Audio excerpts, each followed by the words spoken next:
are listening to Breakfast with Tiffany with your host, Tyffanie Morgan. That's me, sweet peas. It's me. Bum. Bum. Well, hello there, my little sweet peas, my little love muffins from all around the big blue world. This is your hostess, Miss Tyffanie Morgan, calling to you live from Kingston, Ontario, Canada, the home of limestone and the home to me, Miss Tyffanie Morgan. That's right. Legendary drag queen that I am. Can I even say that? Can I? And I am joined in the program with the fabulous and talented and handsome and just mind-bending at times too, and gender-bending. Please welcome Vinnie Von Vinci. Thank you. That was an awesome introduction. That was an awesome. Thanks for having me. Yes. Well, thank you for being on the program. Yeah, So my pleasure. I have a cup of coffee, and I think you have a cup of something else. Oh, yes, I poured myself a glass of wine. Oh, there we Like go. I said, I just want to loosen up the lips a little bit. Sitting by the campfire, or sorry, the fireplace. I wish. Oh, I know. Give me a hot toddy anytime. It's radio. We can imagine whatever we want, right? Yeah, So, yes, it can. I'm in a bubble bath next to my fire. It makes no sense, but hey, who cares? Hey, these things happen. Oh, my goodness sakes. Oh, well, thank you so much for being on the program. I appreciate that. Taking some time out of your day, so thank you. And we were just talking about how you are a fan of Breakfast with Tiffany. I am. I've listened to most of them, but I also did just confess that I usually like tap in a little bit later, and now I knew for sure because I've never heard that funky intro. That was the first time I heard it. Yeah, so you listen when I do it, when I record live on Facebook and stuff like that. So no, you can be forgiven. It's only once, twice in the program. Once in the beginning, once in the end. So it's all good. Thank you. Did you get a chance to listen to the jazz interview a bit? Sorry, I'm putting you on the spot. Oh, A jazz interview? well, no, that's my drag mother, Jazz Morgan. Oh, no. I haven't heard that one. When was that? It was a couple of weeks ago. So, but you can listen to the past programs on CFRC 101.9 FM, the CFRC.ca. I think the programs are on there. They're definitely on Facebook. But, it's kind of cute talking to your mother, on the radios and stuff like that. But can you kind of talk about, so I know you not that well. I will freely admit, I don't know you that well. So we're going to figure out how Vinnie Von Vinci works and ticks and stuff like that. So can you tell us a bit about yourself and your career in drag? Yeah, of course. So I think when you say career, I wouldn't take it as far as that. I haven't been doing drag that long. I'm late in the game, to be honest. So I started doing drag in March of 2019. So I haven't even finished my second year of drag yet. What? Yeah. What? I haven't been doing it that long. Are you serious? Yes, I am. Oh my God. Oh my Yeah. God. I would never have guessed. Well, thank you. I'll take that as a compliment. But I do think I'm very lucky in how I started drag because so I'm from Amsterdam, from the Netherlands, and so I knew what a drag king was ever since I was a small kid, right? I think I saw a movie like Tipping the Velvet. You know what I want, Tiffany? Tipping By the Sarah Velvet. Waters. Was that a like a period piece? Yes, yeah, Yes. it's like a period piece, and there is a drag king in it, and I think I must have been 9 or something no, younger. It's from 91, so I must have been 7 when I saw that, and I was absolutely mesmerized by that drag king. So yeah, I've known what drag kings are forever, and I think about like maybe 2 years or 3 years ago, I really wanted to do drag, but yeah, well, as you know, there's a lot more queens out there than there's kings, so there's not that many role models that you can kind of like model yourself after, and I didn't really know how to go about it. And then, so there's a club in Amsterdam called Club Church. Um, and they started to organize a drag king workshop. So I was like, okay, this is my chance. So I signed up for their workshop, and that was in March last year. And what happened is that 35 women showed up to that workshop, which is Wow. pretty huge. Yeah, Yeah. yeah. And so yeah, we did some drag, and like for 3 hours we played around, and we learned how to tape and to like draw a mustache on with like cork, like a burnt cork, very low key. And at the end of the 3 hours, they were like, "Well, do you want to come back next week?" And most of us were like, "Oh yes." So we came back the next week, and at the end of the workshop, they asked us again, and we kind of ended up like with a core group of maybe 15 women in total that ended up coming back every week to the club. And the club is run by a drag queen in Amsterdam, by an activist called Jennifer Hopeless. And it's basically the club is the house of a drag queen house called the House of Hopeless. Oh. And yeah, Did you say hopeless? oh yes, they Hopeless. honor their name. Oh, Like okay. they're very people don't know what to expect when somebody from the House of Hopeless comes over. And that's also kind of the way that they like it. They're a little bit like you know, I think they call it drag terrorism, even what they do. Um, and also, for a little bit of context, Club Church is a sex positive club. You might need to edit that out. I'm not sure.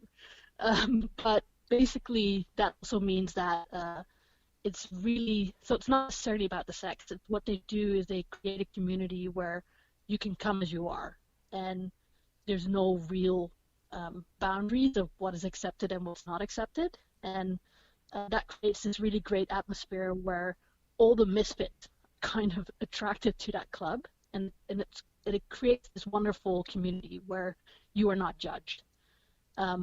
Yeah, and I think that also comes back in definitely the performances of the House of Hopeless, but it also maybe comes back in kind of drag that we've been doing with the House of Lost Boys. There's those 15 women that ended up coming back every week. We started a house called House of Lost Boys. And yeah, we perform every once in a while at the club doing drag. And then I moved to Canada. And then I moved to Canada. And then I moved to Canada. Yeah, so I think I've done about like maybe half a year of drag in Amsterdam. And then I came here, and I gotta say that like the drag community in Kingston, for the size that this city is, I think it's quite flourishing. And you guys have welcomed me with open arms, so I'm very grateful for that. It's it's been a very warm welcome. Well, thank you. Yeah, no, there's no reason why we shouldn't be welcoming you with open arms, because you are quite talented, and you have. So maybe that explains a few things, the House of Hopeless and your Lost Boys sort of thing, because your performances are they pull from something. Like I think it was the first. I think the first time I had you on stage, because I think that was the first time you performed that I saw. You had toxic masculinity written on your skin, sort of thing, and when I saw that, I was sold. I was sold on the Vidi Von Vinci kind of brand at that point.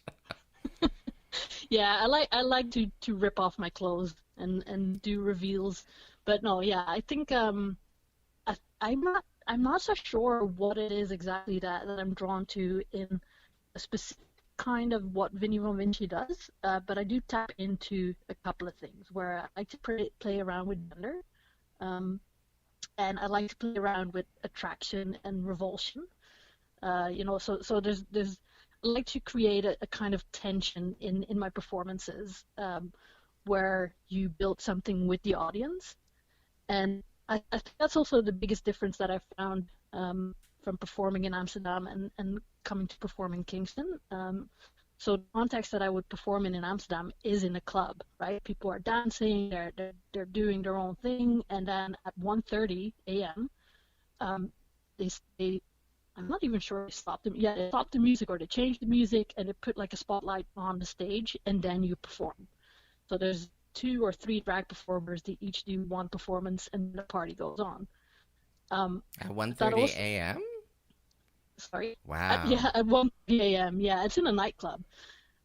So you really have to like grasp the attention of the audience, right? Oh, Like yeah. you have to do something like either outrageous with your costume or like big reveal or like a change in music or because if you don't, people just turn around and continue dancing or chatting with the person that they were talking to, which is also fine, right? But you have to work like a little bit harder than for the actual drag show and sit at a table and are there for you. Yeah, yeah, we're a theater style. I know the kind of style that you're talking about, but you also have to choose songs that are still up. Well, at least in North America here, when I used to go to the nightclubs in Toronto back in the day, you had to choose upbeat music too, and yeah, like you said, reveals and the backup dancers and stuff like that. Did you have that?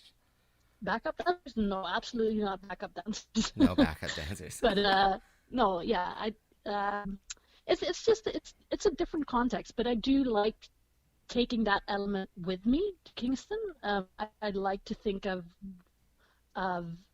what kind of impact my performance can have on an audience, right? Like, what kind of feeling do I want them to go home with? All right. Well, that was Vinny Von Vinci, the fabulous drag king extraordinaire. So that is part one of part two. So just a little disclosure, a little disclosure. When I was doing that interview, it was over the internet. And then for some reason, technology failed me. Technology failed me, and I lost my internet connection. So we ended up completing the interview through another means, and I'll play that for you next week then. So Vinny Von Vinci, yes. So drag king. So women who kind of a definition is women who dress up as like a male role for entertainment purposes. So yeah. And I just love chatting with Vinny. Obviously, the nightclubs are slightly different, I'm thinking, in Amsterdam than it is in Toronto, circa 2000 when I was dancing on the catwalk. And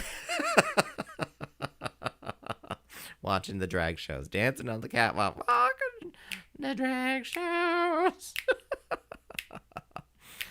All right, all right, all right. So yeah, we'll play the second part for you next week. Next week.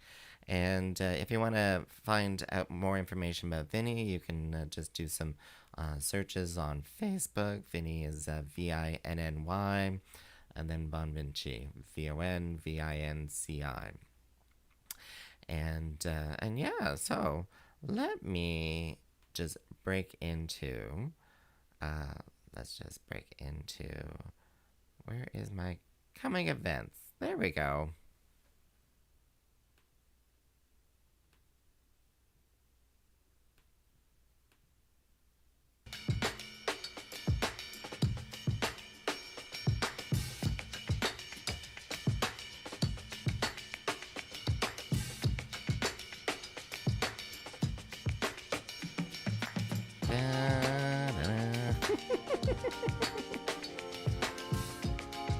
All right, sweepies, we're going to outin.ca, your source for LGBTQ plus events in and around Kingston. So what's going on, sweepies? What's going on?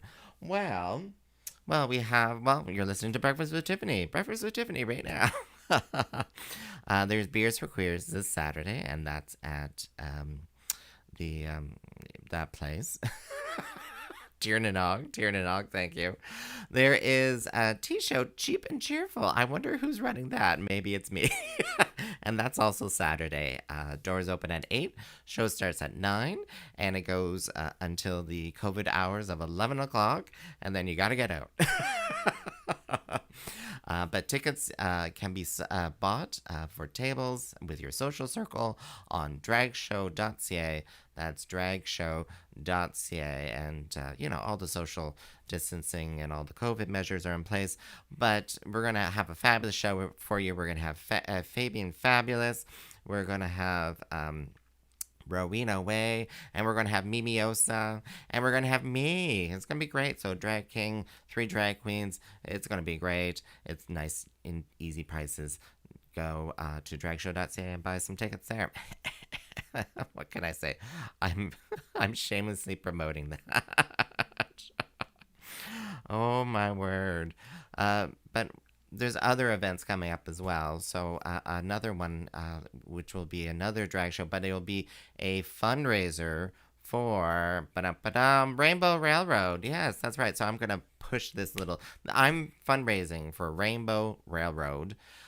So if you go to donate.rainbowrailroad.org/fabulous, you will be brought to our little group page. There's a few drag performers, and we're all getting together. We're trying to raise money for Rainbow Railroad, and Rainbow Railroad is a charity that helps to save LGBTQI lives around the world.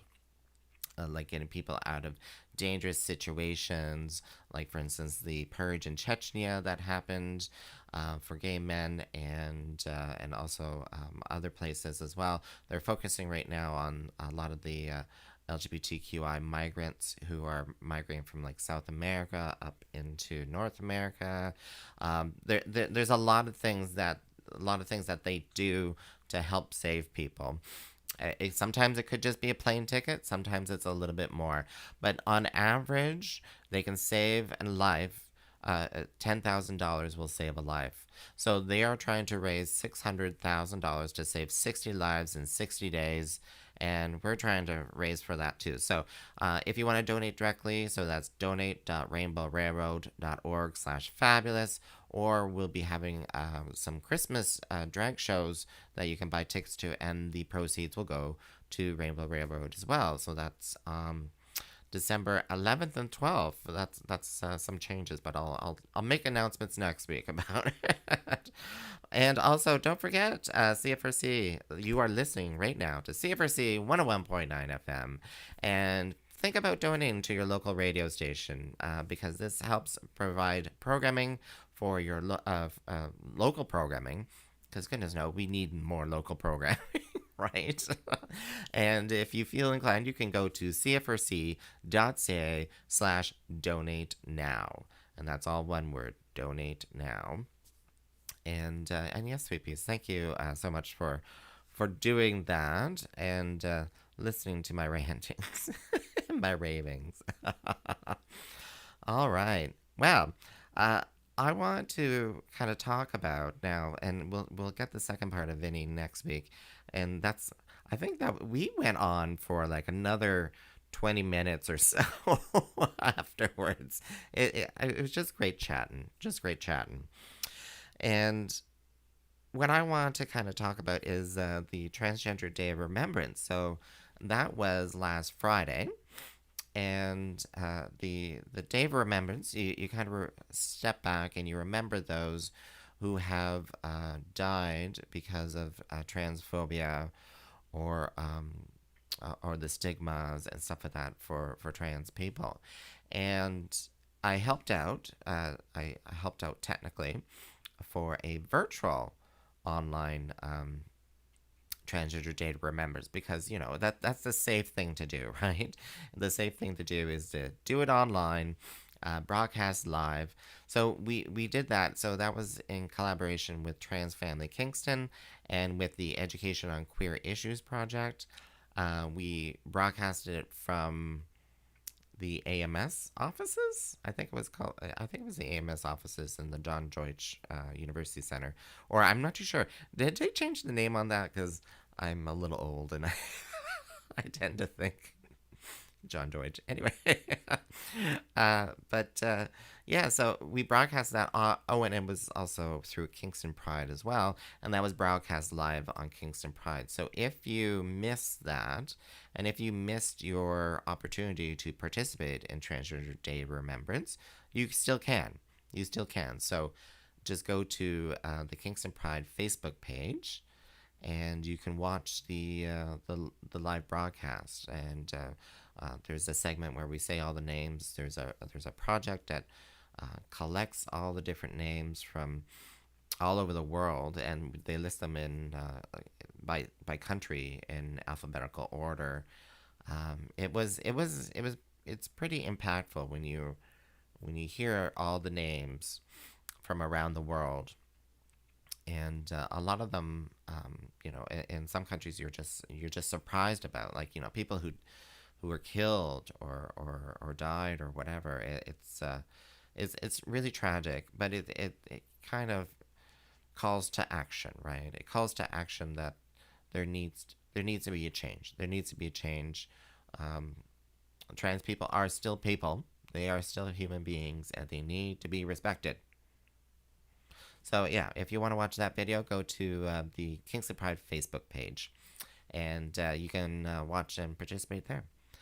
Um, but yeah, it was a very solemn kind of moment, and I'm glad I participated in that. In years past, they did it in front of City Hall. They did it on Queen's campus in years past as well. So, and people light candles, and it's a very solemn kind of way to, gather and remember those who are lost. And even though we did it was virtual, it was still helpful for those who participated as well. I think so. I think so. But yeah. So now I kind of want to talk about my Tiff's garden. So, Breakfast with Tiffany. I before I started broadcasting on CFRC, the Breakfast with Tiffany. It's this has gone over many years. I started off like 20 years ago, I don't know, 15 years ago or something like that, as a podcast, as an audio podcast. And then just recently in lockdown, I started it again, but doing it live on Facebook. And during those live Facebook things, I was also sharing Tiff's Garden, hashtag Tiff's Garden, TYFFS Garden. And that was my back garden. And now that we've kind of gone into the winter season, what do you talk about? What do you talk about? Well, there's still gardening to be happening, and it's mostly indoors. Indoors gardening. Now, I'm not a huge indoor gardening person per se, right? I have the indoor garden. It's massive. It's jungle-like. It's crazy. There are like a dozen banana trees, or whatever you want to call them, banana plants, mostly Musa Baju, and they're almost as tall as me, most of them. They've taken over the living room. The living room is just oh my God, the poor living room. Anyway, they've taken over. I've even had some in the bathroom. just because I needed space. I'm like, oh, we can put you over there in the bathroom. Sort of thing. But there's still lots of gardening to go on. So if you have brought your garden indoors, like it's an outdoor and then, in pots and then it comes indoors, let's talk about that, right? So let's talk about it, because in Kingston here, I already have an outbreak of spider mites. This is the problems when you bring plants indoors and stuff like that. So spider mites are these little bugs, and they tend to be at the leaf axils, where the leaf kind of joins the stem mostly, or underneath the leaf. And they're called spider mites. They can produce a little bit of webbing and stuff like that. And they're just minuscule little things. They love indoor climates because they are dry and warm. And tend to be the first things that pop up on your plants. So I've already got some. I already have some. What you can do is, one of the kind of organic ways to do it is to try to mist your plants regularly. So I would suggest that. That's one way to help reduce spider mites, because that increases the moisture level. So then they're not so happy about that. And then you can start going into kind of things to get rid of them. And I'm not too sure any kind of organic kind of products. I know I've heard of people using neem oil and stuff like that. I haven't used it myself. I tend to go for the straight, like, off the shelf indoor plant spray stuff. And some of it has like a little bit of a lemon oil or whatever in it. And so I tend to go straight for that. So what I'm going to say for your indoor gardens is to make sure to mist those plants, give them a little love, and make sure to take a look at them. Just make sure that inspect them for any bugs or whatever. They can pop up at any time, and and mist those plants. Give your plants some love. Give your plants some love, and your plants will give you some love back then too. Oh my word! All right. So that's my little Tiff's garden update. And So I did I mention cheap and cheerful already? I think I did. It's this Saturday. So if you wanna, check out a live show, how many live shows are really out there?